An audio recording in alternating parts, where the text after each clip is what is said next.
Hello and welcome to Fire in the Belly. Today we have myself, Mighty Pete, and I'm joined by Johann Callaghan. Good afternoon, Johann. Hi, Pete. How are you today? Wonderful, thanks, and thank you for coming on. It's great to have you here. Brilliant. I'm delighted to be here. Tell us, Johann, who are you and what do you do? Who am I? Okay, well, I'm Johann Callaghan and I'm a best-selling author of How to Get a Good Night's Sleep. I'm a sleep science coach, a sleep expert, and a public speaker. And I do a lot of my training online and also with live workshops, not at the moment, obviously, with the corona. So I do a lot of workshops, seminars, and I help parents. I'm really passionate about parents because I believe parents have probably one of the toughest jobs that you can have. And there's a lot of parents struggling out there, and they're tired.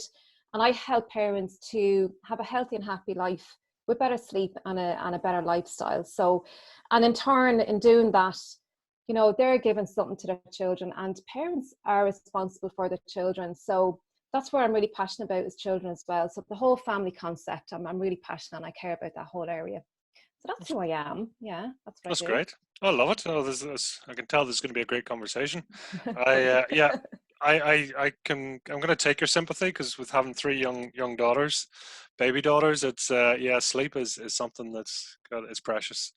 So, Incredibly. It really is, because you know you're so much more effective when you've got a good night's sleep in everything. that makes a lot of sense. So tell us, what does fire in the belly mean to you, Joanne? Fire in the belly to me, okay, it means a lot to me.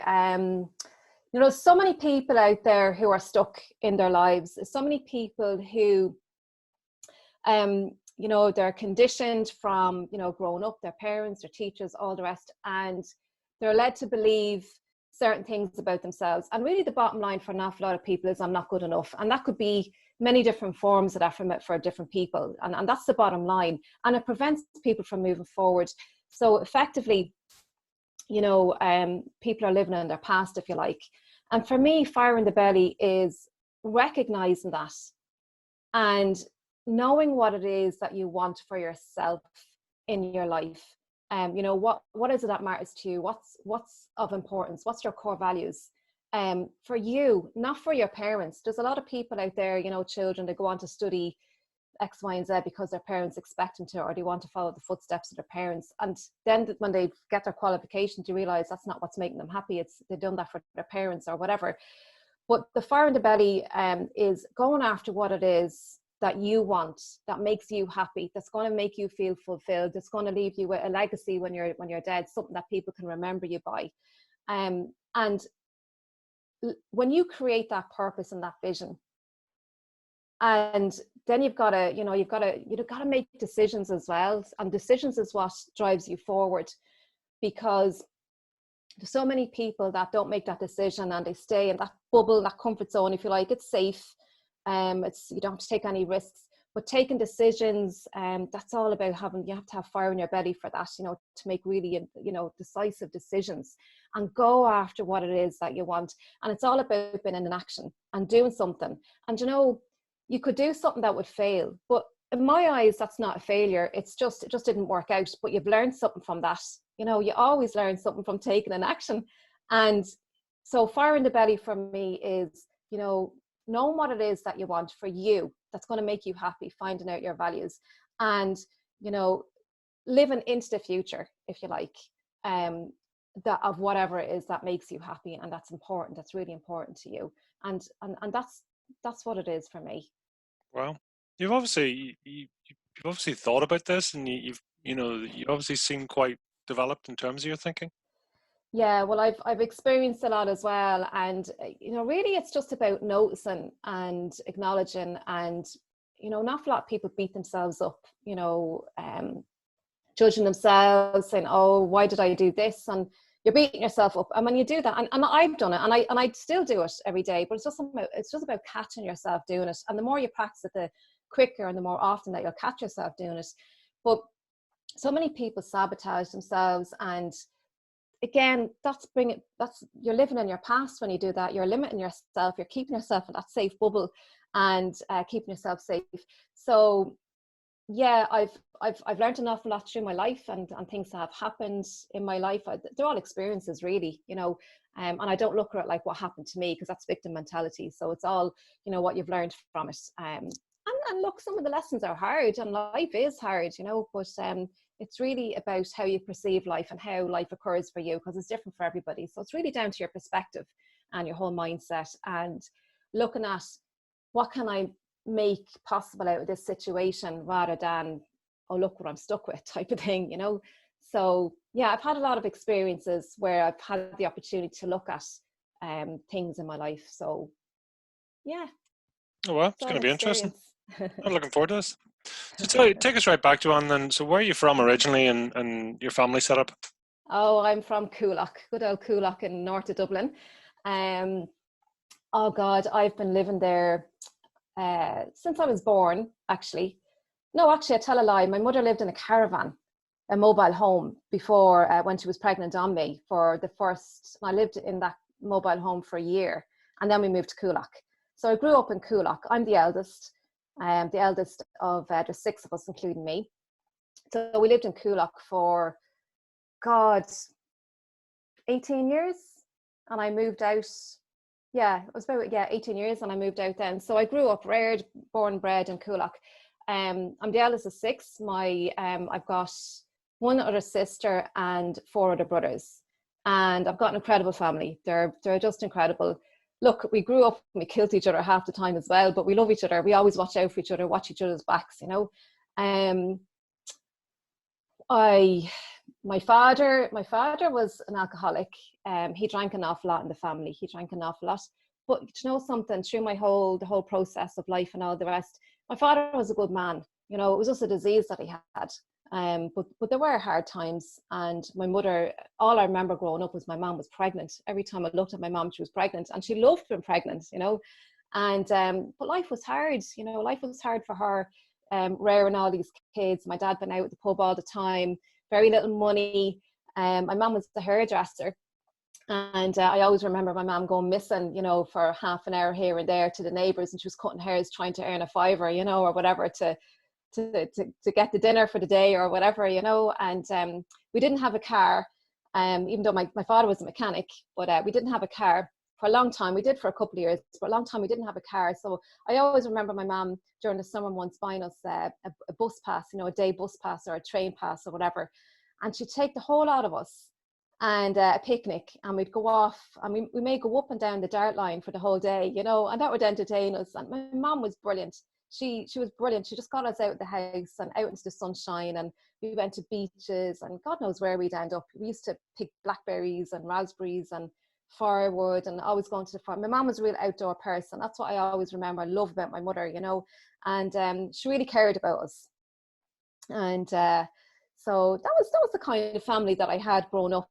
About, God, 20 odd years, whatever, living in Coolock.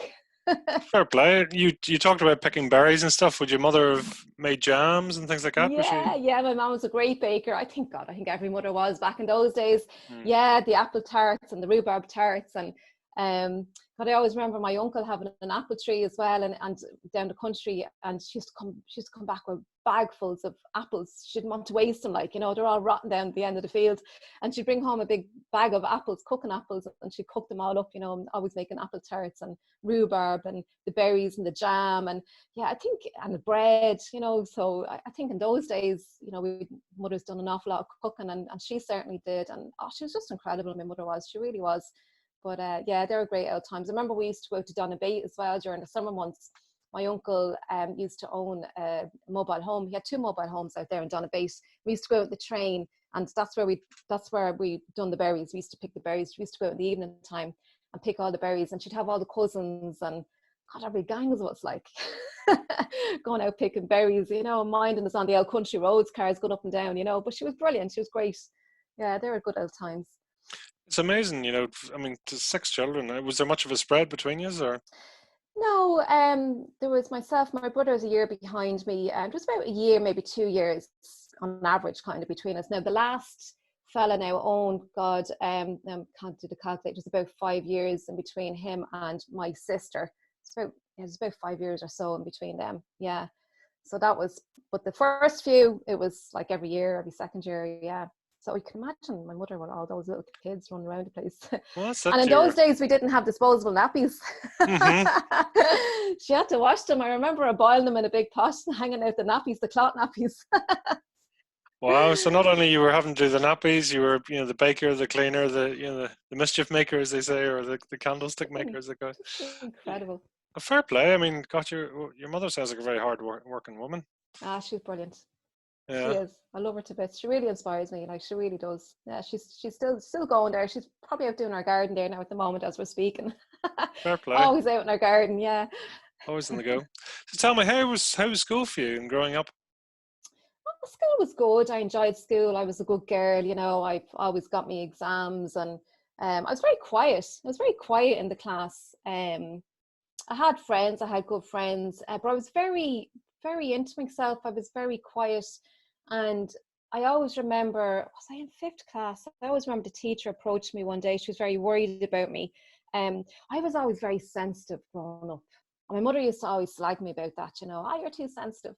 But I remember in class, the teacher noticing this because one of my best friends started playing with, I don't know, going off with another girl or something like this, you know, a friend or whatever. But I was left feeling isolated and alone, and but it really got in on me, like, you know. I mean, I know kids experience that, and you know, sometimes it's like water off a duck's back, but it really got, like, I was really upset about it and brokenhearted about it, you know. I really was. And so much so that the teacher approached me. She kept me back after school one day and asked me, you know, and she was asking me, you know, how I was, and I had a good heart to heart. And I remember going home crying. And I was just really upset about it, like, you know, that I was so heartbroken. And I was wondering why was I so upset? I didn't even know what the reason was myself, you know. But I think that was the start of me realizing or question myself, like, you know, as to why I was so sensitive, and things really got to my heart really easy, if you know what I mean. I was only young, like, you know, but I was always one growing up asking about, you know, why are we here on this earth? You know, I had a very good classmate, very good friends for a long time. We used to get into these conversations. God, we were only like communion year, 7 or 8 years of age, and we'd ask each other, you know, why are we here now? Why do you think God put us here on the earth, and what's our purpose? And, you know, asking all these kind of questions, you know, as we're asking ourselves now, you know, what is the purpose of us being here? What's my destiny and all of this, like, you know. But school was great. I loved school. When I got into secondary school, my best friend, we kind of drifted a little bit. Obviously we'd new circle of friends then. But when I got to secondary school, things started shifting a little bit. I found I was great for the first couple of years, but when I got into third year, it was third year and fifth year, we skipped fourth year. It started getting a bit more difficult, and you know, the grades were starting to slip. But I think there was a lot of stuff going on at home as well, you know, that kind of interfered with that. My dad was starting to get very violent. Mum was really struggling financially. God, there was times when we nearly lost our house. I remember the interest rates went stupid one year. They went up to 18% or something really ridiculous, and we were close to losing our home. Life was really, really difficult, and I guess that had an impact on me in school as well. But I remember when I got to fifth year / sixth year, started hanging around the wrong people in Coolock, in my estate. And I guess I was looking for, you know, somebody to accept me, some kind of an acknowledgement, or, you know, we all want to be accepted, or, you know, we always want to belong. And I didn't feel like I belonged in the family. You know, there was a lot of fighting. There was a lot of worry and upset, and I was the eldest in the house as well. And so I got into the wrong crowd anyway. And anyway, there was this one. I was sixth year. I was in sixth year at this stage, and I got involved with this man and started going out with him. And before I knew where I was, he attacked me and abused me. There was I done so much work around this, but I got pregnant and I had a baby, and he tormented me for, God, I find it difficult to talk about this.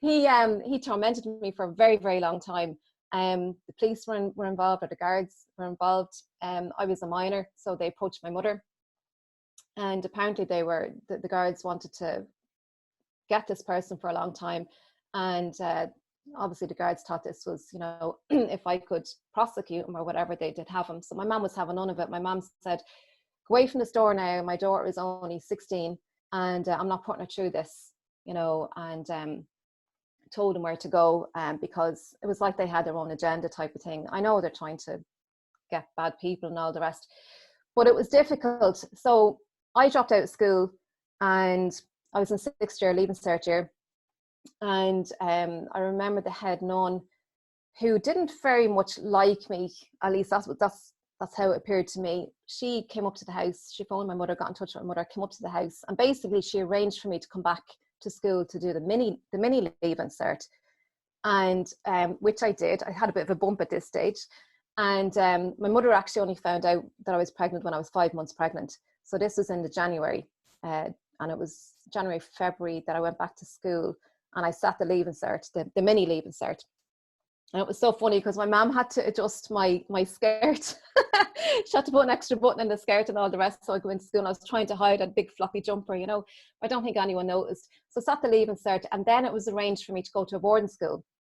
So because I wanted to finish my leaving cert, you know, I didn't want my life to be ruined over this, you know, and I wanted to be in control of my life. But I think my mum and you know, this nun and a few other people were involved. Oh my God, it was a miracle, like what they arranged for me. So they arranged for me to go to this boarding school, and I had to stay there.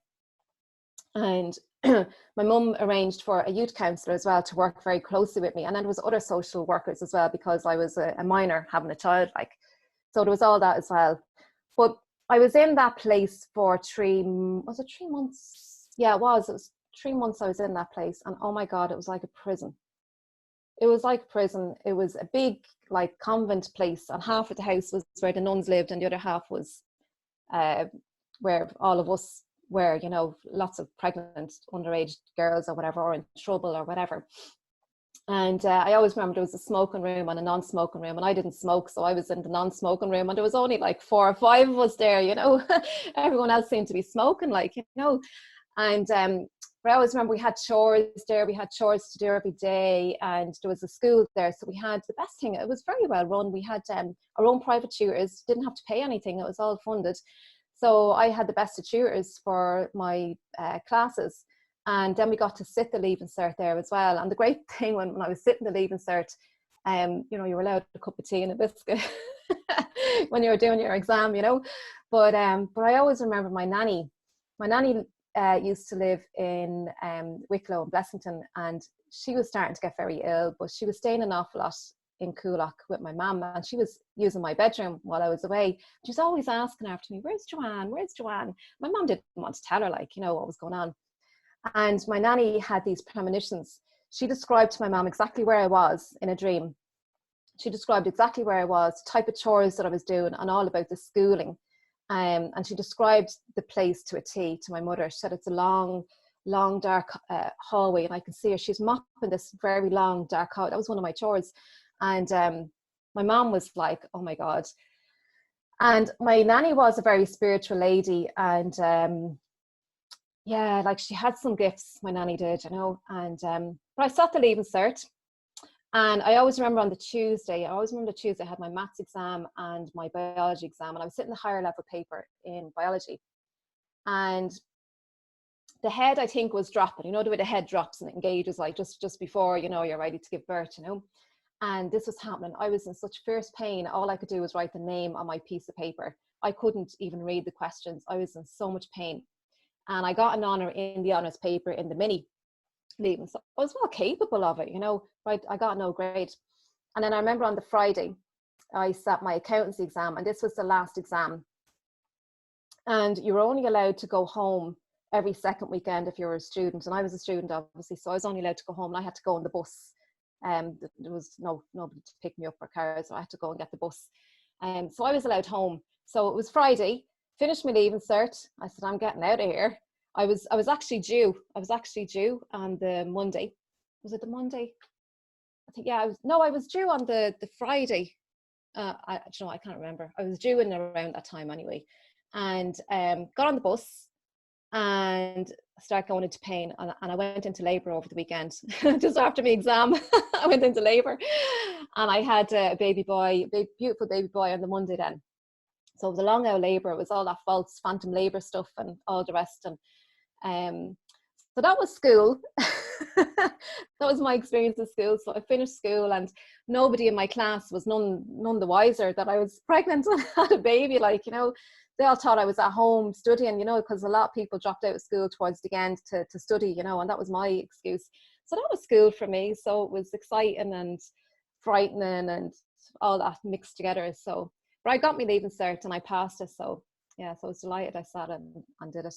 That's a testament to, you know, you and your support network to be able to, one, have a child, and two, to continue with your studies. Oh yeah, and you know, it was my mother was behind it all. You know, Mm. I mean, she arranged all the support workers, and you know, there were ones that came with the hospital, you know, and they were a bit like that. But there was this one particular, a youth counsellor, and he got me. He got me. He listened to me. He understood me. He was very compassionate. He was very kind. Um, a beautiful, beautiful, lovely man. Lovely man. I think he's dead now. But he helped me. And I actually went to visit him long afterwards. I remember my son, I brought my son out to him, and my son made his communion. And, you know, I stayed in touch with him as a friend afterwards. But my mother helped me through the whole process. But I don't know, there was a miracle in the whole lot of it, because there was so many people pulled together to make that happen.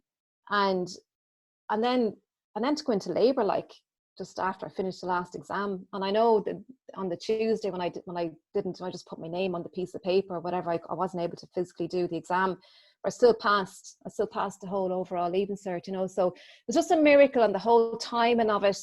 And my mother even had it arranged for me to sit my leaving cert in the hospital had I have had the baby in the middle of the exam. Like, she had it all arranged. I was doing my leaving cert one way or the other, you know, probably in the labour ward and everything, you know.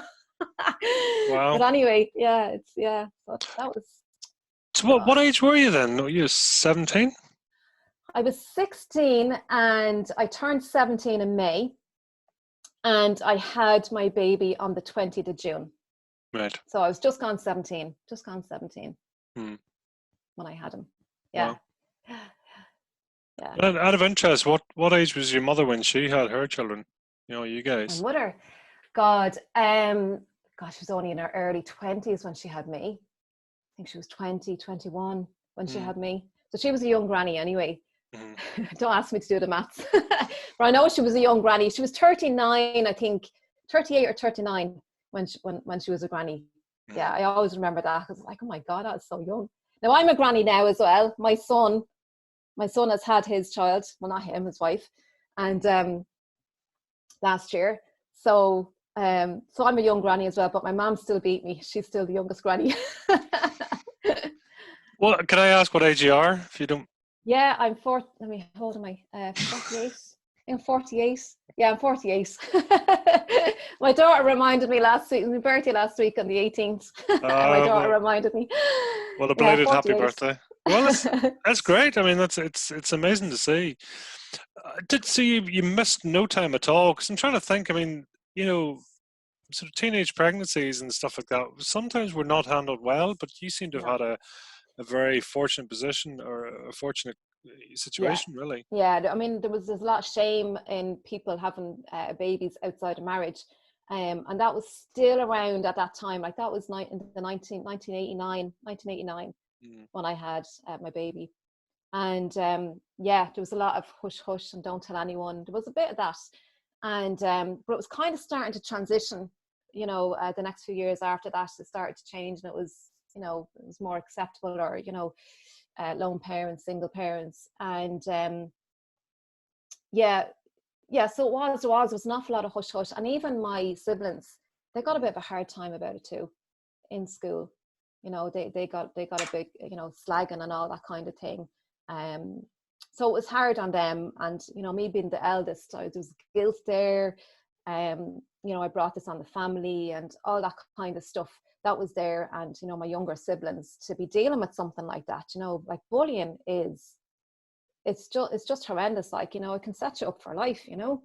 And so I had all that on my shoulders as well. But, you know, but this youth council I went to, they all went to him as well, you know, in relation to the whole family dynamics, you know, my dad drinking and all that. So they were going to him for that, but they got to talk about this experience as well, like, you know, their sister having a baby, you know. So it was all dealt with, you know, and it was spoken about, you know, in the family. But now when I was pregnant, there was nothing been said during the whole, I mean, nobody knew. My mum only found out when I was 5 months pregnant. So I was hiding. Oh my God, when I think of it, I had morning sickness, something awful. And I used to hide towels. I used to bring towels into my bedroom at night. And I used to be sick in the morning. We only had one bathroom. She's have 3 bathrooms in this bloody house now. We only had 1 bathroom. And so, like, you know, it was, if you needed to use the bathroom, you know, and someone else was in it, you know, you were screwed. So I had a lot of that in the mornings, you know. And so I had brought in 3 towels. I had 3 towels, or a couple of towels. And I'd use them, you know, when I wasn't well and I was sick, and I had to be really quiet and stuff. But 5 months, my mum was like, "You're white, you're tired, you're not going to school." An awful lot I was staying at home from school as well, because I was terrified of your man, because he was hanging around and threatening me. So I was confined to my bedroom all the time. And my dad used to smoke an awful lot as well, and I hated the cigarette smoke. So I used to, anytime he lit up a cigarette, I'd go up to my room. But I basically lived in my room anyway. But now I was confined into the house, so I was living in my room all the time. So it just wasn't a good environment for me. And this went on for 3 months anyway, until I believe some people in the estate got a hold of him and gave him a, you know what, and that's just what I heard. I'm not sure, but that's when it all stopped. But it went on for 3 months solid. If I went to school, and I used to get the bus to school, and I'd be at the bus stop, and if he saw me 1 stop ahead, he'd get on to the bus, and I used to sit right beside the driver. I was terrified. Like, I used to have sweat running down me, shaking. It was awful. It was just an awful experience. But I stopped going to school then because of that. That was in the early days, you know, the first couple of months or whatever. It was before Christmas time, that was. And but I stopped, and my mum copped on. My mum was like, "You're always out, Joanne. I can never get you in. Now you're in your bedroom all the time. There's something up. You look pale. You're weak. You're tired." And that was when she copped on. She brought me down to the doctor. That was the end of January, and I was 5 months pregnant at that stage. So yeah, so it was. That's a lot for a young person to deal with, you know. Yeah, it was. You know, and I had to keep quiet about so much of it. And even the friends that I had at the time, they knew your man, and I couldn't tell them anything. And I was just terrified. I couldn't trust anybody. Nobody. There was nobody I could talk to. You know, there's that shame, guilt involved as well. Like, you know, I couldn't talk to my family. Then it was my dad, you know, the drink and all that. And God knows what that would have stored. I just couldn't talk to anybody. Nobody. I was totally isolated, totally on my own. I didn't want to live. You know, all that was going through my head as well. You know, been locked up in your room and not been scared of the world, like, you know, and then the thoughts of a baby coming along. She was only a baby myself, you know. And it was just not even bear thinking about. It was just awful. It really was. Did you have any relationship with your father at all, or with the father? With your own father? Oh yeah, well yeah. My dad drank, and that was a disease that he had. Now I only realised that much later on in life, you know. But I gave my dad an awful time. When he had the drink on him, my God, I hated him. I really hated him. I used to. I remember one time pushing him down the stairs. He aggravated me that much. I remember he had an operation. He had a colostomy bag, and he had lots of, you know, cancer scares and all of that. But he had the colostomy bag, and I remember giving him such an awful time over it. Oh, the smell! Oh, I gave him such an awful time. Like, I was a bitch. I was awful, and I guess that was just my anger coming out. That was me expressing the anger. But years later, obviously I didn't want my dad to know. God knows what would happen, but when he was a sober man, he was the kindest, gentlest man. One thing I always remember about my dad was he hated gossip. He said, if you've nothing good to say about anybody, just don't say it at all. He hated gossip. He couldn't stand it, And that was legacy, I suppose, my dad left me with, it was, and he taught me that as well, don't gossip about people. And, yeah, he was a good man without the drink, but it was just a disease that he had, No, it's interesting, the different relationships you have, within the family as well. Were you close to your brothers and sister? Yeah, my sister, I was so delighted when my sister came along. So there was me, then there was my brother. Was there two brothers? Yeah, and then my sister. And I hated being the only girl in the family, but it was all boys. There was another two boys after me, And then my sister came along. I was ecstatic. I was just delighted. So when she came along, I had by the time she came along, I had a fantastic job. I was earning a lot of money, a really good job. I bought my own car, all that kind of stuff. So I was well off financially, and I used to spoil her rotten. Oh, I spoiled her rotten. I used to bring her out and buy her loads of clothes and bring her everywhere. And yeah, and then even when she got a bit older, I brought her to Paris, done all the excursions. It was just great being able to, really mind my sister and give her everything that I didn't get, And I done that with all of them. I done it with my brother Owen as well. I brought him to Florida, and that was so funny because my dad actually died. My dad died a year after I got married, and I actually had planned to bring my brother and my son. And I was married at the time. Then I'd gotten married, so there was my husband, myself, Daniel, and my son Daniel, and my brother Owen. I'd bring them to Spain, and I bought it on a credit card. I had a gold credit card, and apparently, when you're buying a credit card, you've got so much insurance or whatever. But I failed to realize that it was. Let me say, there's a difference between holiday insurance and travel insurance. So when my dad died, I wasn't covered. I couldn't travel that weekend. That was we were due to travel that weekend, and we couldn't travel. I lost all my money, lost every penny of it. And the gold card companies, I'm not going to say the name of the company, they said, no, you only had travel, and what was it, holiday insurance, I don't know which one, but which one it was, you weren't covered in the case of death in the family. So I said, oh, well, hump that anyway. I was raging, I was.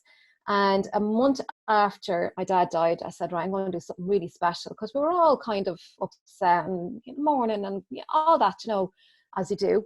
And I said, I'm going to Florida. So I booked Florida. And I came home and I told the husband, he nearly had a heart attack because he thought we were going last minute to Spain or somewhere like that, And so we were going to Florida, booked all the parks, got a car, everything that you get on them trips to Florida, And God, it cost thousands, it did. And it was brilliant. But yeah, I looked after them all, I had the money, and we had great memories, great memories. So yeah. So bring us up to speed. So you had your leaving cert, you had your son. What sort of, how did life unfold then? So I had Daniel, and I always remember when I came out of the hospital, it was a couple of months after I came out of the hospital, and my mom had a conversation with one of my best friends, and there was a question. My mom wanted to know, my mom was wondering, would I prefer, because I was very independent, like I was always very independent. My mom was wondering if I'd prefer to live on my own with my son, and I was only 17. And I always remember my friend saying this to me, and I was horrified. I thought my mom didn't want me. And but she was just looking after my own interests. She'd been independent and all the rest. And she was working this with this youth counsellor fella. They had arranged for me to stay in this place. I can't even remember exactly, but I know there was nuns involved again, and I was like, I don't want nothing to do with nuns. And I don't, they were great and all the rest, but I was like, no. And I said no.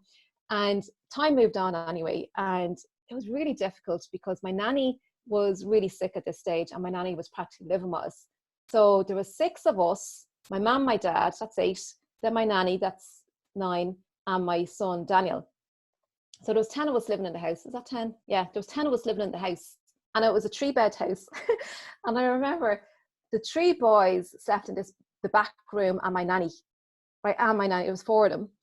In my mom's bedroom, there was, there was a single bed. One of them slept in my mom's room, and then there was my mom and my dad. And anyway, and then there was some people slept downstairs on the couch. It was just mental.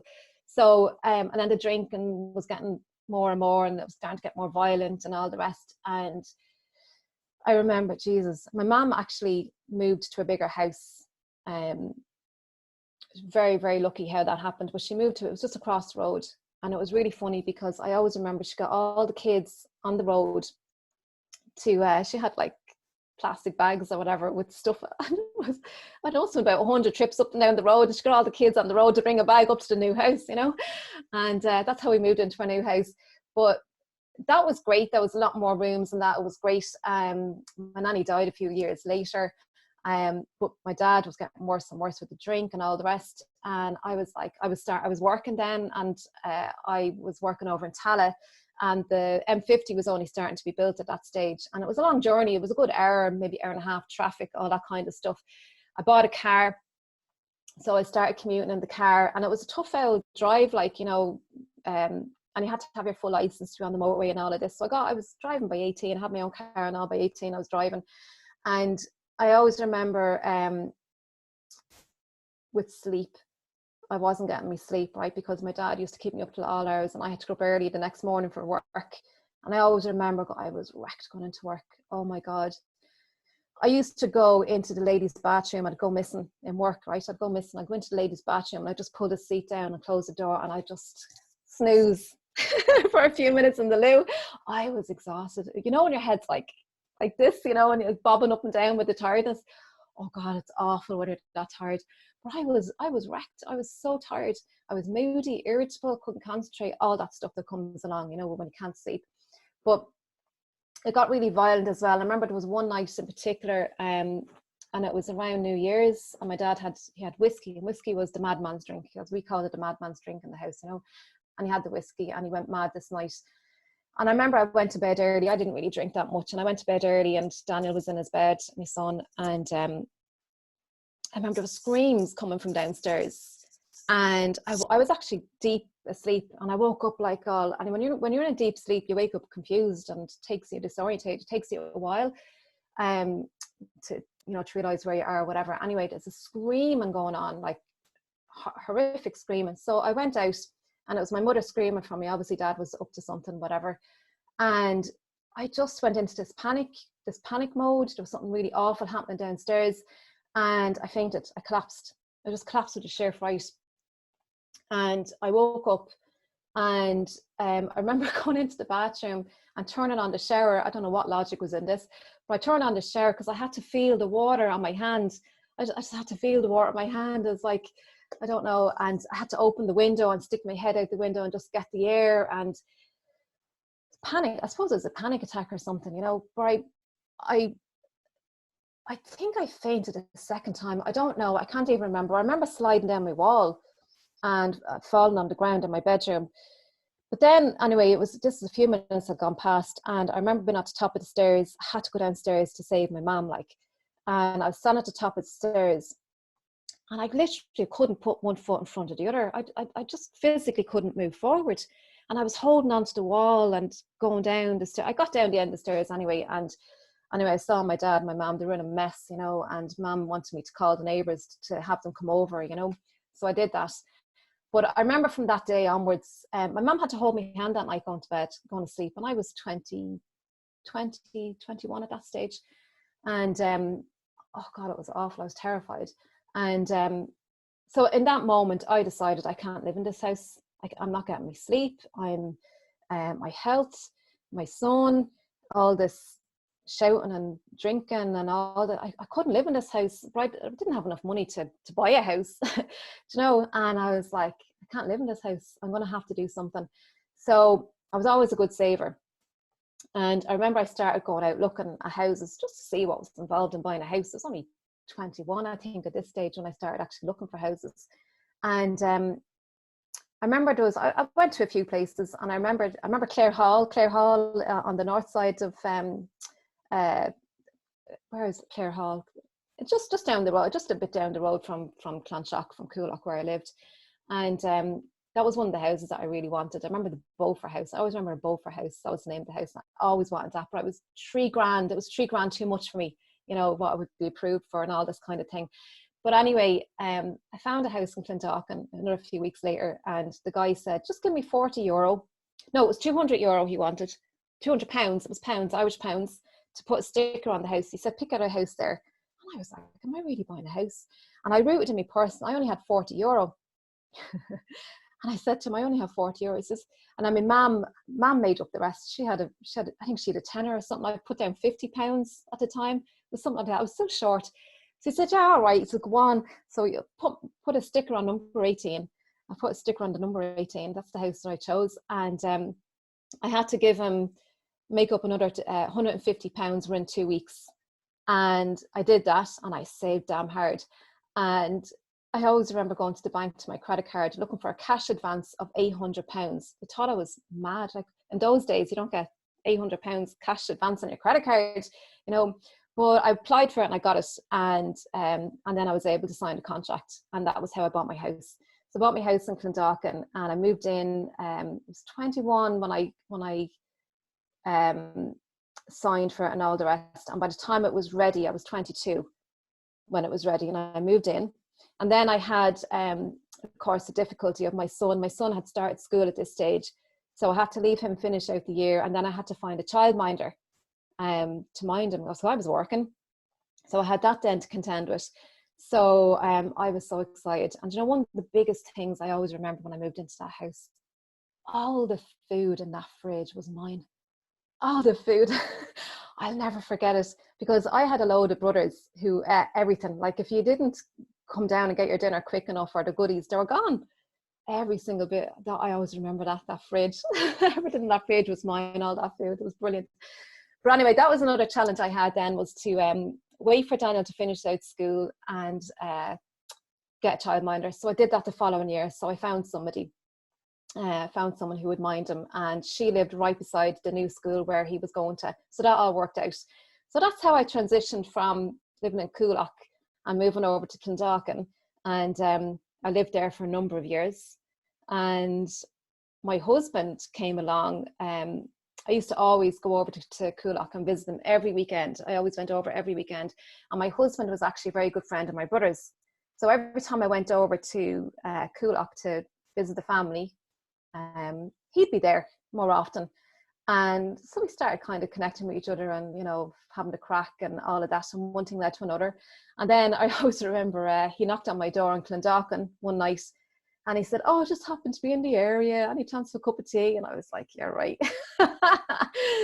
So that went on for a while. So he was chasing me for a while, but I was having none of it, like, you know. And I wasn't interested in having a husband. I just wasn't interested in men in that way, like, you know. I just wasn't interested in a serious relationship, but I was enjoying the crack, like, you know. But anyway, we got serious, and we got married and all the rest. So that's how I had my husband. So yeah, I think that brings us up to date a little bit. So what, I mean, when you had your leaving cert and all, what were you working at?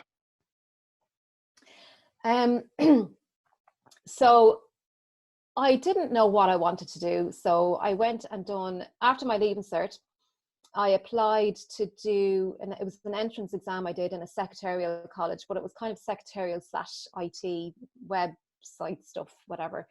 And that was in Whitehall. And I remember the entrance exam had passed, the date had passed to do the entrance exam. And again, my mum arranged, she knew somebody. My mum done an awful lot of work in the community, so she knew everybody. So she arranged for me to go and have a private meeting, you know, to go and do my entrance exam. So I went into this little box room, and I think it was a storeroom or something, for all I know. I just remember it was a tiny little room, and I sat there and done the entrance exam, and I passed and got in, you know. So that's how I got into Whitehall College. So that was like the post leaving cert year. And I remember they placed me in jobs at the end of that year. And I remember I was placed in this job, and it was great. I got on great. They loved me. And I was having a conversation with the owners, and it was the husband and the wife were both the owners. And I remember having a conversation with them, and it came up about my son Daniel. She was talking about kids' birthday parties, and I said, "Oh yeah, my son, this, that." I can't remember what the conversation was, but that's how I brought up the conversation of my son. I was fired the next day. I'm not going to say the name of the company. I'd love to, but I'm not. I was fired the next day, and I was promised. I was actually not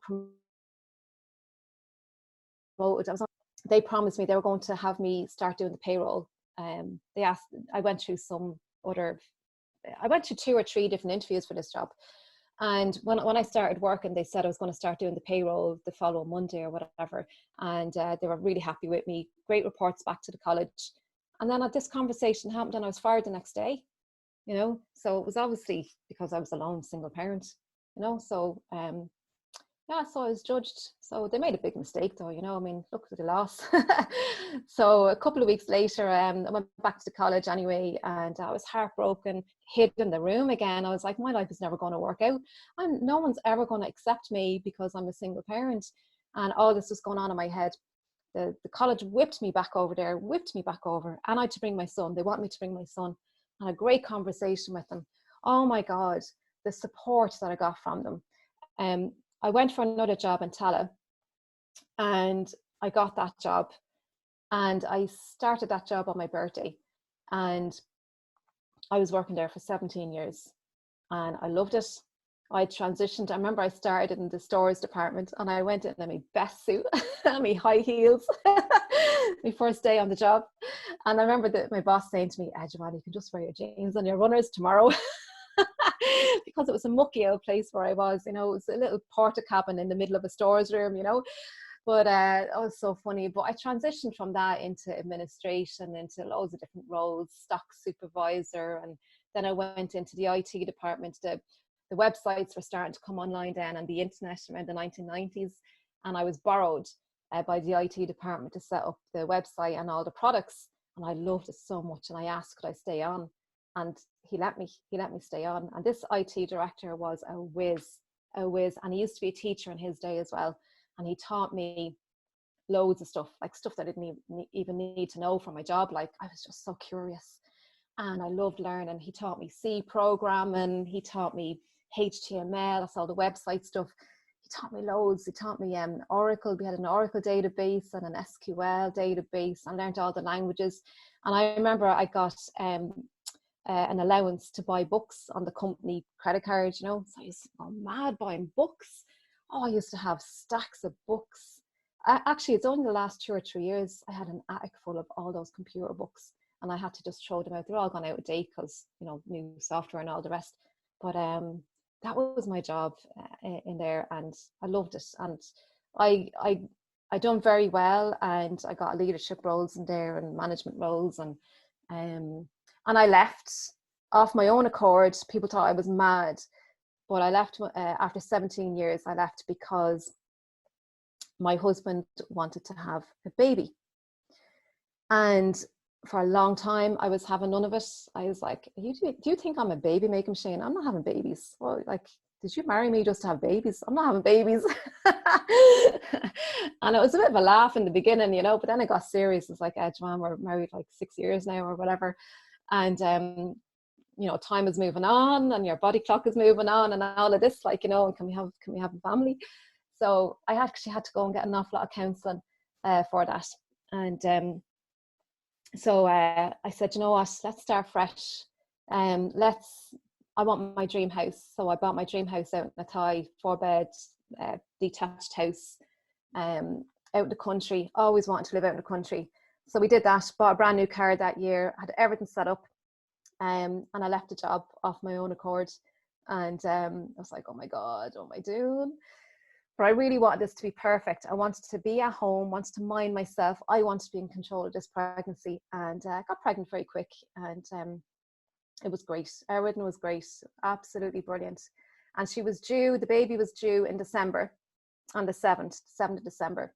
And my family, they all went over to Australia then, because my brother was getting married at the same time, and I was raging because I couldn't fly, because I was due my baby. and I was raging. And now I'd been to Australia before. I'd been twice at this stage. I went over to Australia to visit my brother over there, but he was getting married. And but on the day that she was due, the baby was due, the baby died. And that was heartbreaking. And I always remember the baby's last kick, a little girl, Megan. And I always remember her last kick. It was one of those, you know, she was full term. She was ready to pop, like, you know. And I always remember that kick. It was real strong, like one of those kicks that I was going to say, do you know what I mean, Pete? But you wouldn't. But like, it really crucified me. It was a really strong kick. But anyway, I went into the following day, it was actually late that night, so it was early morning. I couldn't sleep. I couldn't go to bed early, you know. And I went into the hospital. It was only a few hours later, really, actually, since that last kick. Went in, and there was no heartbeat. There was no heartbeat at all. So we reckoned that, well, when she was born, they sent me home. They sent me home, and that was probably one of the worst journeys, having to go back home and like have a dead baby inside me, you know. And because obviously I wasn't ready for labour. There was nothing happening, you know. I still had to go through labour. So I went back in 2 days later, and I went into labour, and I had a natural birth. And they said, whenever you can have any painkiller that you want, because the baby's dead, so you can have anything you want. But I remember that labour was probably, now I know labours aren't a nice experience, but this was a nice experience. This was an experience. I always remember there was a family priest who came to visit me, and he said a little prayer with me, and you know, we had a chat and kind of created something out of that, you know. And yeah, I really minded myself before the labour as much as I could anyway, getting the rest I needed before the labour and all the rest. But I went through the labour, but I managed it very, very, very well. And up to the point where I couldn't tolerate the pain anymore, and I asked for painkillers then, or epidural. And they whipped me down, and they said it's too late to have painkillers. And I gave birth, I think, 6 minutes later. And so I actually had a natural birth. And yeah, I did. I was a natural birth on Megan. But it was the cord. The cord was twice around her neck. So I reckon that kick that she gave me, that big powerful kick, she twisted herself up. So there was nothing wrong with her. She was a perfect baby. There was nothing. But I was like, Jesus Christ. I gave up everything, gave up the job, bought the house, all of this, like I was speechless. I was like, why? You know, like, God, do you not think I deserve a bit of, you know, not this? And right on the day that she was due, you know. And I always remember my poor husband, everyone was ringing. Well, any story, you know. And everyone was all excited. And we were like, how are we going to tell these people? And I just left it up to my husband, because I wasn't in a fit state, obviously. And my poor husband had to tell everybody. Oh, God, it was awful. So we had to tell all my family who were in Australia. Some of them are still in the air traveling. And I remember my sister got halfway to Singapore, or wherever it was, halfway point. And somebody told somebody, I said, do not tell my sister while she's traveling on her own. Do not let her know. Like, don't say anything to her. Like, wait till she's with the family in Australia when she reaches Australia. But no, word got to her. And she was heartbroken for that last leg of the journey over to Australia. Well, they all were heartbroken. Everyone wanted to come home. I was like, no, Tony's getting married today, like, you know. And so it was like, what will we do? So you can imagine, my mother was sitting at the top table on the day of my brother's wedding, grieving over her first granddaughter, and yet celebrating her son's marriage, you know. I talk about extremes. And so my mother wants to come home, and I said to her, no, don't come home, because I can't explain it. I can't explain. I was able to get through it. Obviously those first few days were very difficult, but I was able to manage. Like, if people had to start ringing me and coming up to the house, I wouldn't have been able. I had to be alone with what just happened. And my mum wanted to come home and all, and I said, no, Mum, just stay where you are. Like, you'll be home in a week or so. And she wouldn't have been in any fit state to travel on her own like that, you know. And so what we arranged was my auntie from America came home, and she was with me. She kind of represented the family. Now I had my husband's family with me as well, but my auntie came home from the States and she stayed with me. And then after a week or two, everyone started coming home. And but following that, then, you know, I always remember after we buried Megan the day that Tony, my brother, was married. We buried her that day. I always remember they took an hour or two out, and they put these candle flowers on the lake in Australia, you know, just before the wedding. They just took 1 hour where they dedicated the thought of nothing else but Megan, and their thoughts were with us, you know. And they done that an hour before the wedding. And that's how we got through it. That's how we did it, because they had to enjoy their and celebrate their day as well, you know. But everyone came home anyway. Everyone came home, and I always remember a couple of years after that, it was tough, you know. After the funeral, I was thinking to myself, everybody's going to go back to normal, you know, except me. What's my normal like? And I'm going to be left behind with all this, and all the, you know, it was awful. And I know, like, anybody dying is terrible, but your children aren't supposed to go before you, you know. And I remember the years after that, it got worse and worse and worse and worse. And I didn't want to have children. I didn't want to go through that again. And my husband didn't have his child, like, you know. And I always remember my brothers and sisters, or it was my brothers, they were having children after. They had children afterwards, and I hated them. I was like, God, I'm not going to visit them. And found it really difficult to go over and visit them. Found it really, I was so jealous, so angry and jealous for a long time. And this went on for a long time. And it got to the stage, even when I was in restaurants and stuff, there was kids in the restaurant, and I'd be like, you know, and they don't deserve to have that child, and all this stupid talk, like, you know. And one day I woke up and I went, dear God, Joanne, this is like you're possessed by this entity inside you, like all this hate. And I said, that's not, Joanne, that's not you. You got to snap out of it. You know, what can you do to fix this, you know, to turn it around? And I started putting that out there, you know. I was having these conversations with myself, as you do, you know. And I always remember I went down to the local health shop. And the health shop, they do Pilates and meditation, all that kind of stuff. But I went in and I said, do you have anything on self-development? And it's not a normal kind of thing you'd have in a health shop, you know. And he said, oh my God, he nearly fell off his chair. He said, we're actually running this trial kind of inner circle, a spiritual lady. So I said, oh, count me in, I'll come. So it was a 2-hour session every Monday, every week. And it was only £10 or euros. It was €10 at this stage. Yeah, €10, which was grand because I was out of work. I had no work, you know. And anyway, to make a long story short, she helped me discover myself again. She helped me to love myself again, to be compassionate with myself again, to stop all this judging and blaming. She went through everything. Now, this lady was renowned in a Thai, but nobody was coming to her, and she was a bit perplexed about this. When we were on session 5, she said, you know something, Joanne, you were actually meant to be here on your own with me to go through all this. Like, that's what she said to me. And by God, it was a great start to the rest of my life. And yeah, so so what I got out of that was how powerful we all are as individuals, as human beings, how powerful we all are, you know, and about how we think, how we're being. It's all in our being. You know, it's not what we do to fix something. It's in your being. You have to be a certain state first before you can get into action and do something. It's all in your being compassionate with yourself, loving yourself. And I think the very first thing is to stop telling yourselves that you're crap at this, or you're not good enough, or whatever. We got to stop doing that and be careful what we're saying to ourselves. But I discovered with that lady how powerful our minds are.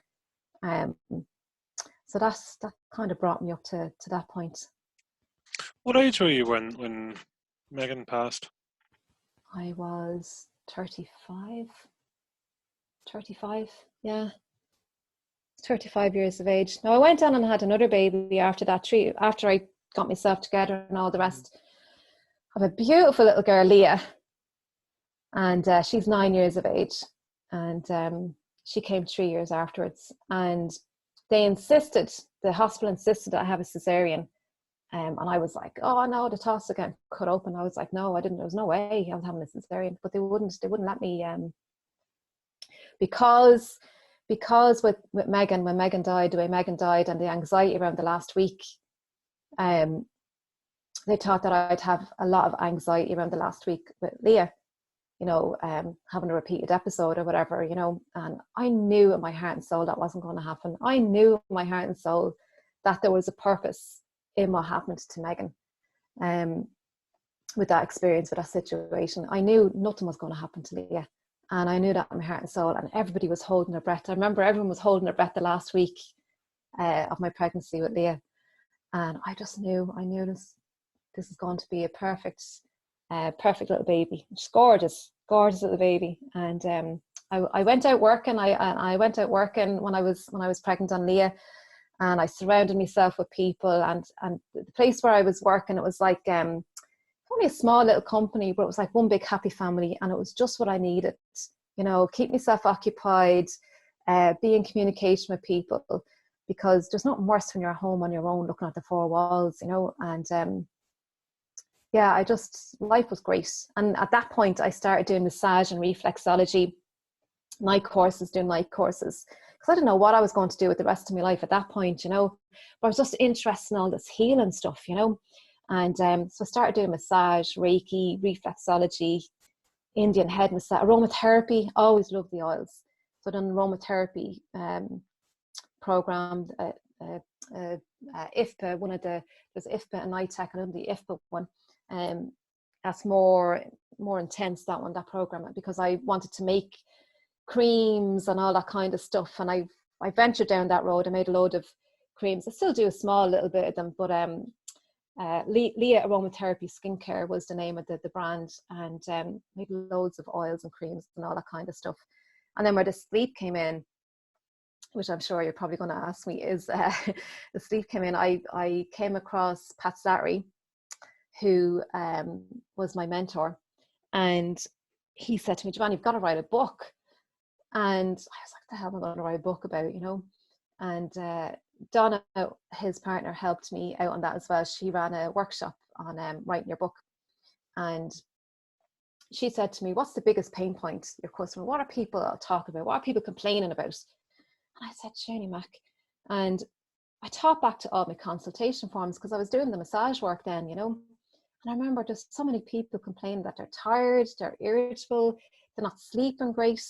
And I said, oh my God, I'll write it on sleep, you know, how to get a good night's sleep. So I wrote the book then on that.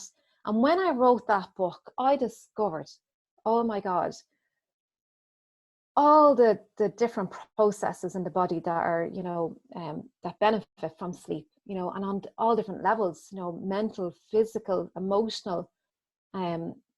And there's not one bodily process that doesn't benefit from a good night's sleep. And what I discovered in that book, and I've done so much research work, and everyone has to know about this. Everyone has to know the benefits of getting a good night's sleep and resting during the day as well. We're on the go all the time. We're trying to get as much done as we can, you know, and all the people have this thing with time, you know, don't have enough time.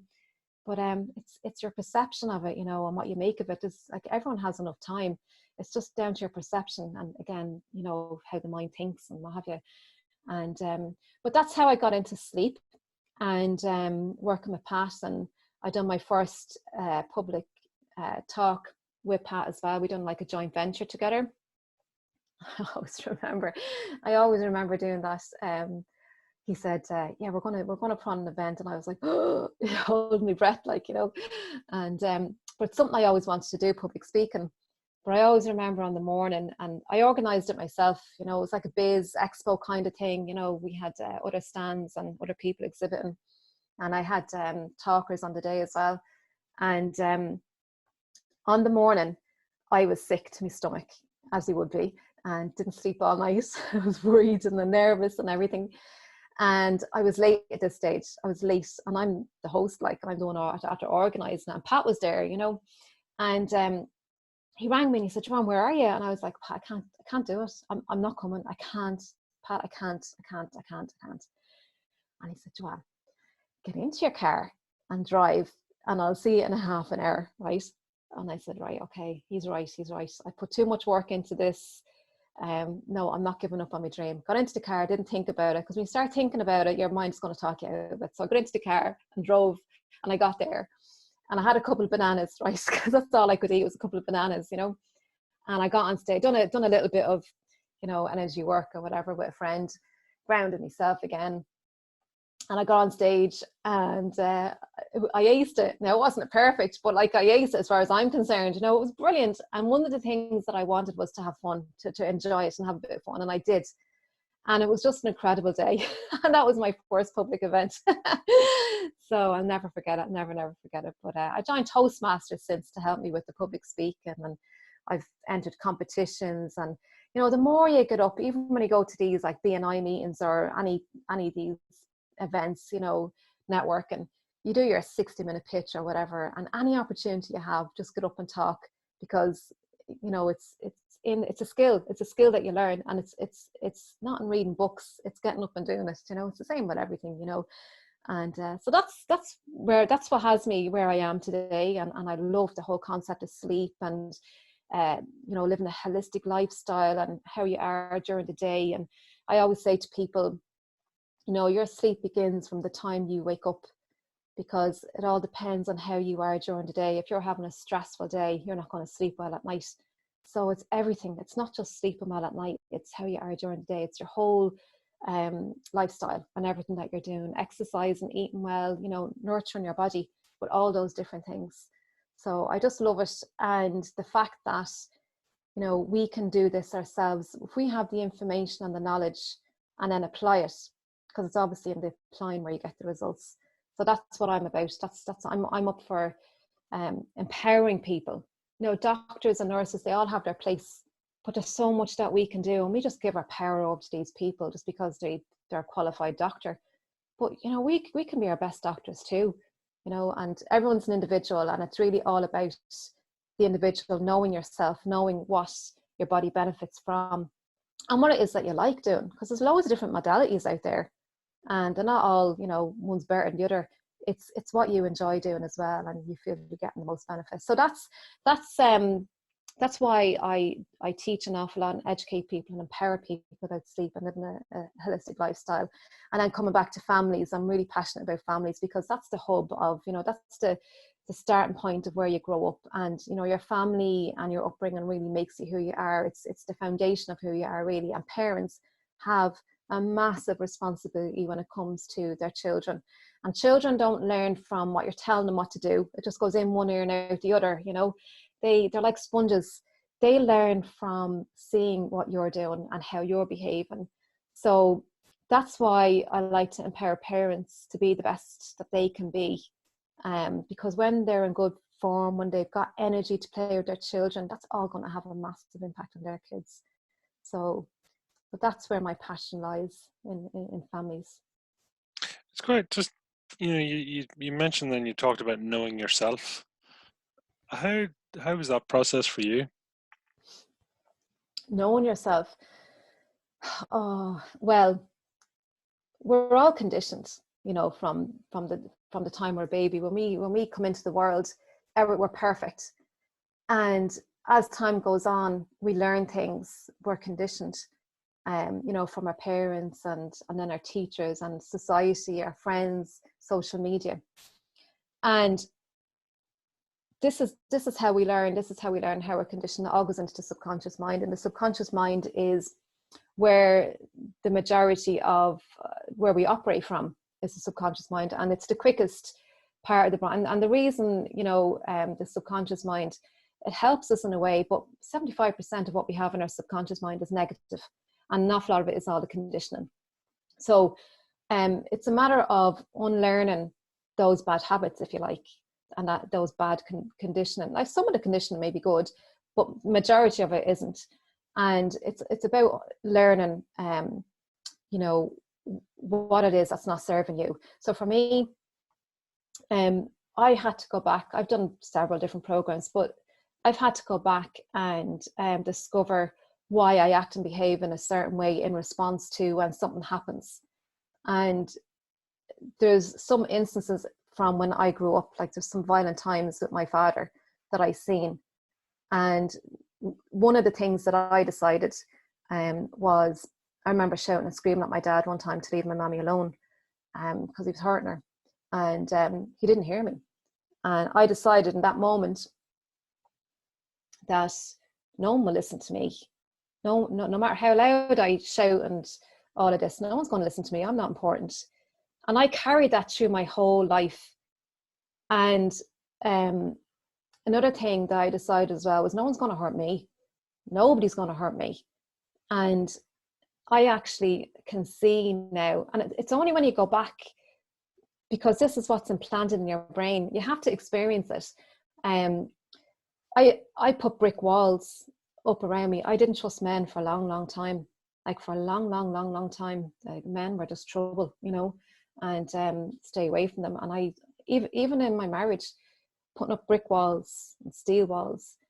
But when you do that, not only are you blocking out any hurt, you're blocking out anything great, any joy in your life. You're blocking out everything, you know. And I realized that.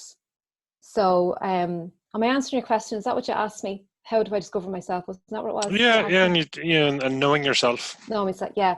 So it's really being aware of, say if something happens and you respond or react because it's that reacting that comes from the subconscious brain. It's an automatic reaction, right?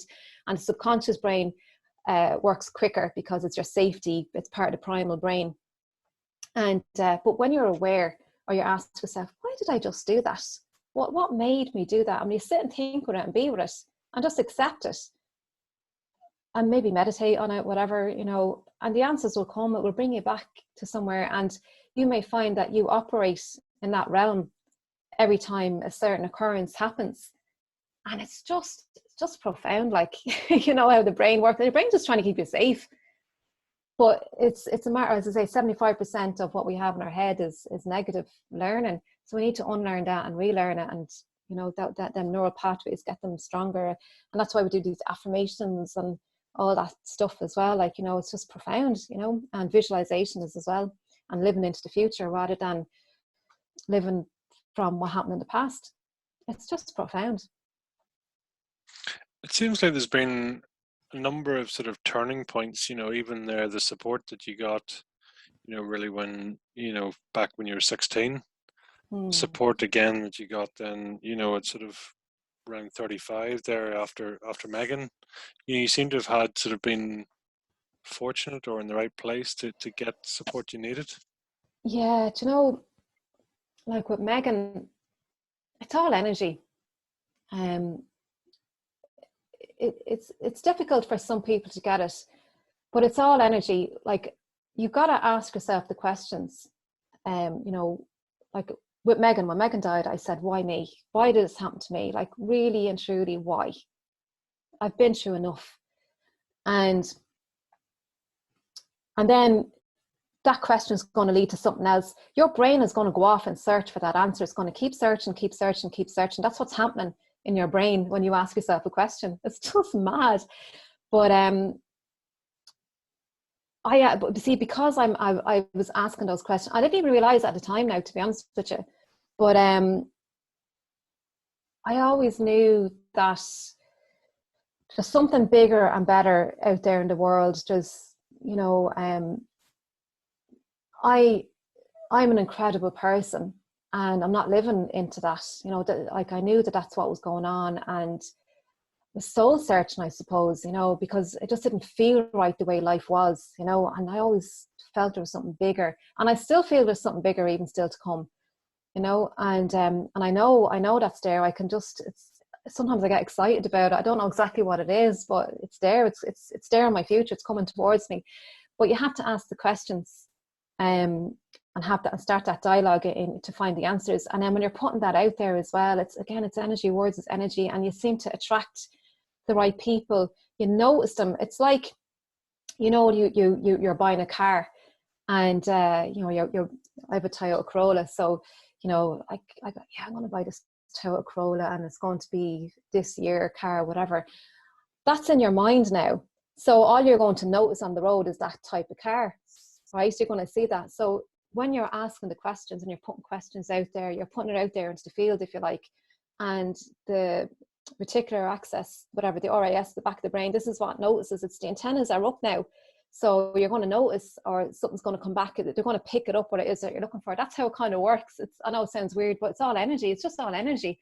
So you got to ask the questions, and you're not going to know the answer straight away, but you got to ask yourself and kind of feel into it, and maybe do a bit of meditation work. You got to be still as well to find the answer, because we're so distracted from everything going on outside us, all the external stuff, and we're so influenced as well.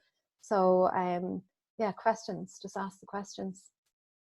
I love that. I mean, it's amazing to see. I mean, were you into sort of energy works, and you talked about meditation and you talked about massage and that. Was that earlier on? It was really as a result of sort of.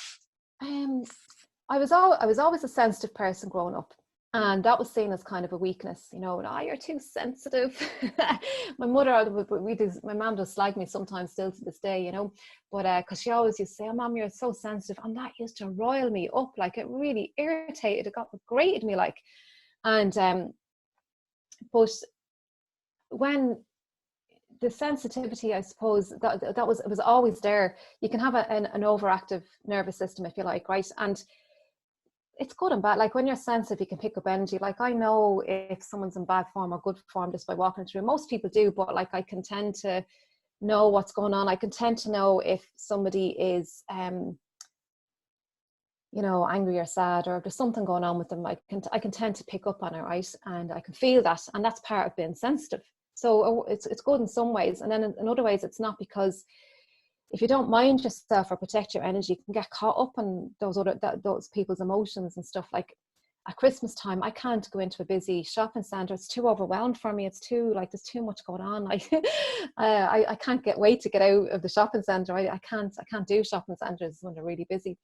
But yeah, I done the Reiki when I was just after Leah was born, and I was just curious. About it. Again, I got the whole healing modality things and all the rest, and I was just curious about the Reiki. And when I did the Reiki, oh my God, it was just incredible. And it's not woo-woo. We're all energy, and consciousness is, we have the conscious and the subconscious brain. But again, when you're conscious, then you can start to have some control over stuff, and but I guess that's kind of, I think it was always there. I think maybe it came from my granny. My granny had some gifts, like, maybe it came from her, I don't know. But I was always a sensitive child growing up, always very, very sensitive, but always very nurturing and loving and compassionate. Always had that as well.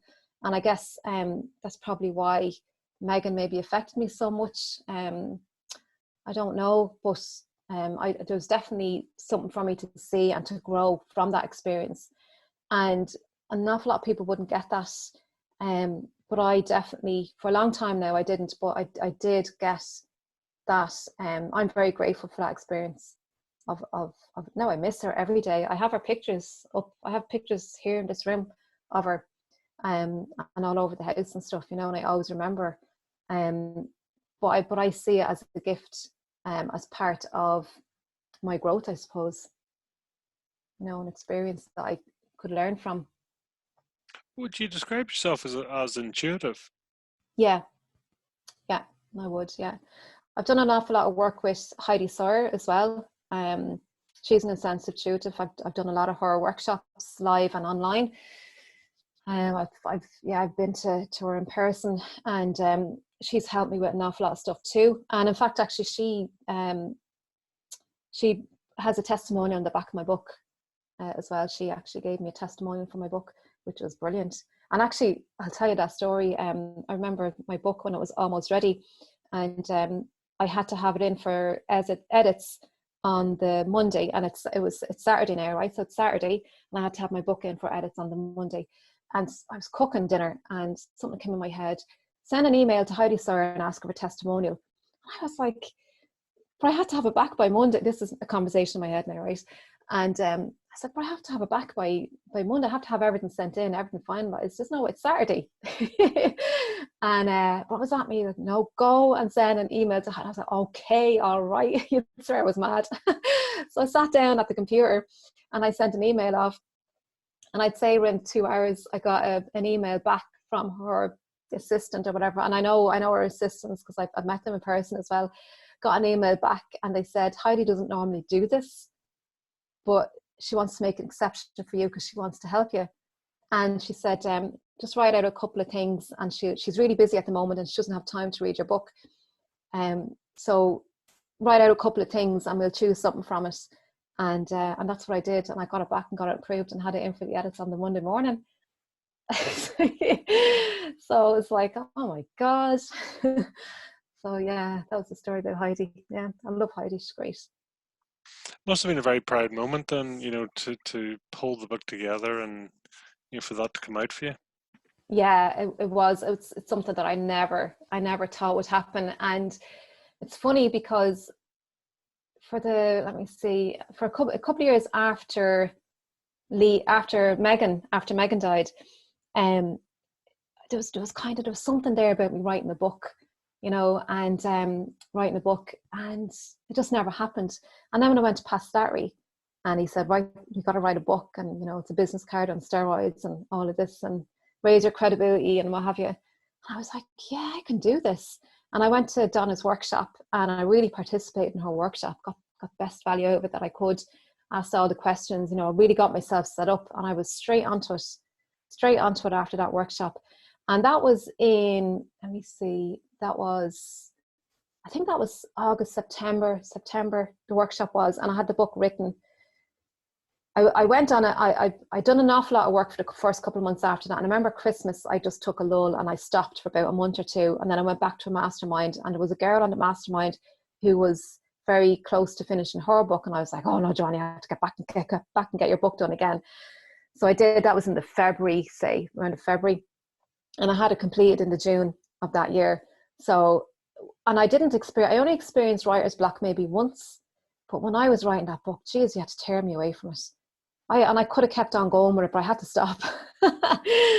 So it was really enjoyable. The hardest part about that book was the edits.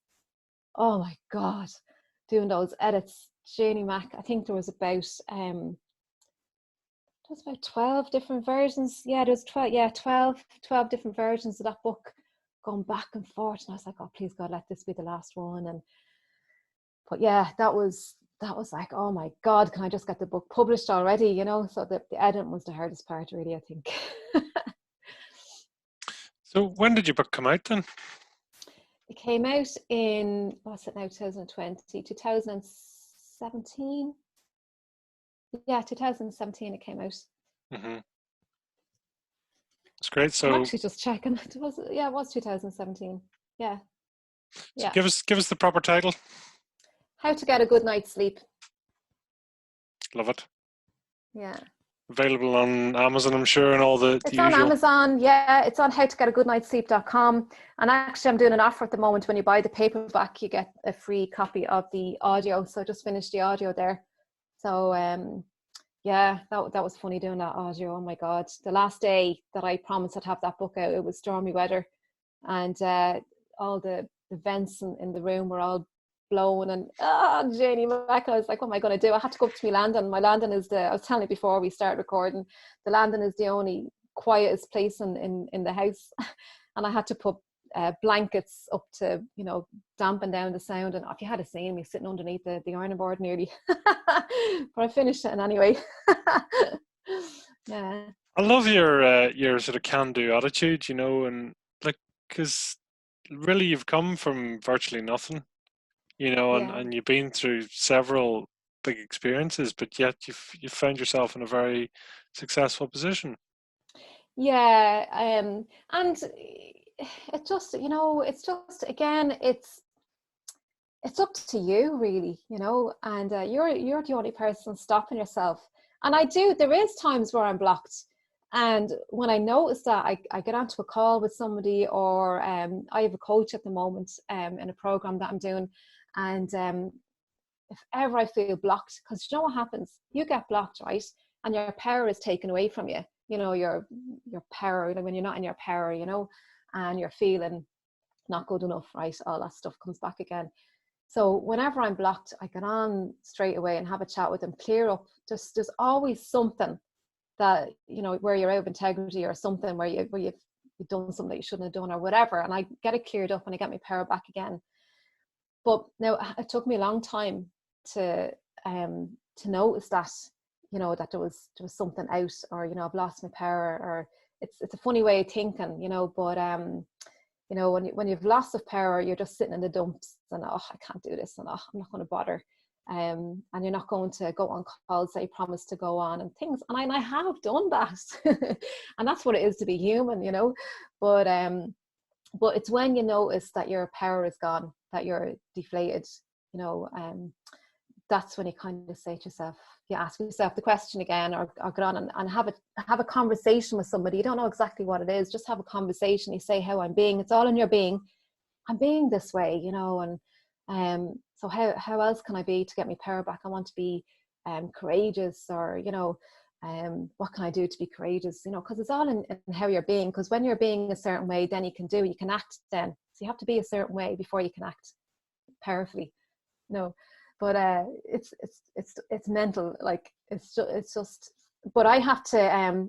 I don't always get it now every day. Do you know what I mean? It's practice, you know. And then as a human being, because we've evolved over thousands and thousands of years of being a certain way, and the primitive brain, you know, kicking in. So it is a bit of work, and it's all about, the more you practice it, the more those neural pathways connect, and the quicker you catch yourself, and, you know, all of this. But it's like a game. It's just a big game, you know. Yeah, because I was curious, you use that, you know, the being word quite a lot, you know, at the beginning, and I was very curious about that. Yeah. I'm doing a program with Leslie Fieger at the moment, and one of the things that all the great thought leaders, you know, they say, you know, it's all about be, do, and act, be, do, and have. So you have to be a certain way, or become a certain way to have, or to act in it. You have to act. Sorry, I'll say this again. You have to be a certain way in order for you to take an action, and then when you take an action, then you can have something. So it's be, do, have. And he must have said that about, I don't know, 60 times before I got it. Like, oh yeah, be, do, and have. So it's all in the being, yeah, how you be, because it's how you are in yourself inside. It's what's going to produce all the results. So you can't have success in your life if you're down in the dumps, you know. So it's how you're being. And, like, I suppose from writing the book as well, I assume that's intrinsically linked then. Sorry, say that again. Is it what? So I'm sure, you know, your being and your state of mind and things like that is intrinsically linked, I'm sure, to getting a good night's sleep. Oh God, yeah. Oh my God. One of the biggest things that I find with people is where they have difficulty sleeping is at nighttime. Getting a sleep is the getting a sleep part, and that's because the thoughts in the head, all the thoughts, all the worries, the doubts, where I could have, should have, would have, all those thoughts. And most people have that difficulty. And I say to people, if you do gratitude. Now I do this with my daughter. My daughter is 9, as I said. And every night when we go to bed, I just say to her, God, Leah, what did you do today that you really enjoyed? You know, I don't use the word gratitude where she's only young, you know. I say, well, what did you do today that you really enjoyed? And she'll talk about it, and she'll get all excited, and they're not hyper excited that she's not going to be able to go to sleep, but, you know, the state in the brain, you know, and you know, and we'll reminisce and we'll talk about that. So if you think of something good that you did, or maybe somebody you love, even, you know, that you're grateful for. I think of Megan sometimes as well. I do that, you know, that brings love back into my heart again, you know. So when you're in a good state, you're calm, you're peaceful, and you're not going to have all that crap running through your head. That's the first thing. So do gratitude. So do it at night time before you go to bed, but do it first thing in the morning as well. Set you up for the day. And Leslie Fieger, I always did it at night, but Leslie Fieger said, no, do it in the morning as well, because that's going to set you up for the day. It's going to set you up for the whole day, because how you are, your sleep starts from the time you wake up, and the less stress that you have during the daytime, the better you're going to sleep at night time. So yeah, it's all mind, you know, and your whole perception, and your perception of sleep. And a lot of people think, oh, I'll sleep when I'm dead. You know, we say these things, you know, and again, language, we've got to be careful what we're saying, you know, because there's energy in words. I'll sleep when I'm dead, or I don't have time to sleep, or I'll sleep when I my mother used to always say, I'll sleep when I go to bed when I have this kitchen cleaned. I'm not going anywhere till I have this kitchen cleaned. That's what she used to do last thing at night. She always liked to walk down in the morning to a nice clean kitchen, in the morning time. And she'd say, but I'm not going to bed till I have the kitchen cleaned. So she wasn't valuing her sleep, and taking priority. So be careful what you're saying, and, are you taking priority over what's important and what you value? So, it's incredible. It's interesting because, I mean, sort of different people and sort of well-known people, some are, a severe lack of sleep. There's certain leaders that talked about, Margaret Thatcher was one, and different people about how little sleep they had, and yet other people go the other way and say, listen, I need a solid 8 hours to be able to function, or to be the best me. Yeah, that's me. Yeah, I love my sleep. Oh my God. And I have an odd night now and again, because life happens, but I'd have an odd, but I have my tools. But I'm a solid 8-hour sleeper. Some people like Margaret Thatcher were 4 hours or whatever, but look, she ended up with Alzheimer's. And look, they say, one thing that happens to your brain at nighttime when you're sleeping is that your brain is detoxified at night only during your sleeping phase, right? We have all these different states when we're awake and when we're asleep. And it's one of the contributing factors to Alzheimer's. These leaders, they like to be productive, and they think they're being productive when they've less sleep, get more work done with the hours that I have and don't have time for sleep. So that was their attitude, but it has an impact on their health. And it has been shown. There are people who say to me, I only need 5 hours of sleep. What are you talking about? And I don't argue with those people because, they strongly believe that. But if they went to a sleep lab or whatever and they were hooked up, it would show signs, that they have a reduced immune system. If you have like 5 hours or less of sleep, your immune system can be reduced up to 60 to 70%, and it's been shown on these tests, what have you. Diabetes, if you have 2 hours less sleep than what you normally would have, and you do that for a whole week, you can be clinically pre-diabetic. Pre-diabetic is on the borderline of diabetes, and there's massive obesity and diabetes now in the world, the lifestyles that we're living. So there is profound effects, and over long term you're talking about obesity, you're talking about diabetes, heart attacks, strokes, all that stuff, all contributing from not having a good night's sleep. There's other factors as well, but all these have been linked to not sleeping well. Absolutely. Well, it's amazing. I look forward to reading the book as well. So tell me this, what, would you say that you like yourself and love yourself? I love myself. Look at me. I do. Well, yeah, of course I do. It's amazing how different people react. Some people can't say it and some people can. I find it a very interesting question. Mirror work is incredible. And I had to do an awful lot of mirror work with the speaking, practicing, especially with the Toastmasters, doing the mirror work. They didn't actually suggest that. I got that from, I don't know where I got that from. I've read it in loads of books about doing mirror work. Louise L. Hay, she always talks about doing mirror work as well, being able to look at yourself and really love the reflection that you see in the mirror, not the wrinkles or the grey hair or whatever, love the reflection that's in that mirror, and loving yourself, because when you love yourself, anything is possible. Love is the highest vibration, it really is, and anything is possible. Love it. So tell me this, what does fire in the belly mean to you? Fire in the belly means to me, it's that drive, it's finding that drive, that really, what matters to you the most, and not doing whatever you're doing because somebody else thinks you should, or you're making them proud, or you want to have a sense of acceptance from somebody. A lot of people go around doing that, they want to be accepted by their husband or their mother or father, so they do what they think they want them to do. No, it's about what you want to do for your what matters to you, like really deep into your belly, what really matters to you, because that's when you find your purpose and passion. It's just, that's the fire in your belly, when you know what it is that you want. And there's so many people that don't know what they want in life. It doesn't matter the how part, how you're going to get it.